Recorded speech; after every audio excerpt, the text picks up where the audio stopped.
When a woman hugs you after a fight, it's never just making up. It's an emotional signal packed with meaning, and most men miss it completely. Let's decode it. Signal 1. The repair hug.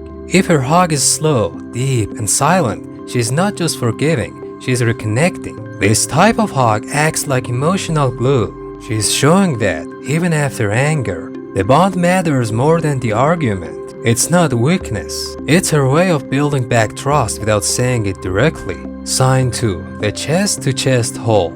If she presses fully against you, heart to heart, even briefly, this is huge. It means, I want to feel safe again. This hug isn't about fixing the fight.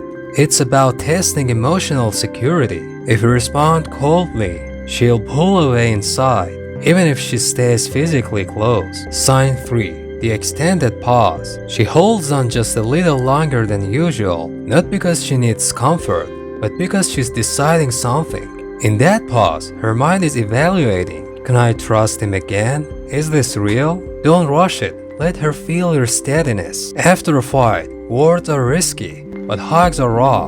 And when she chooses to hug you, she is risking vulnerability to test your emotional depth. Don't waste that moment. It's not just affection. It's a quiet question. Are we still us?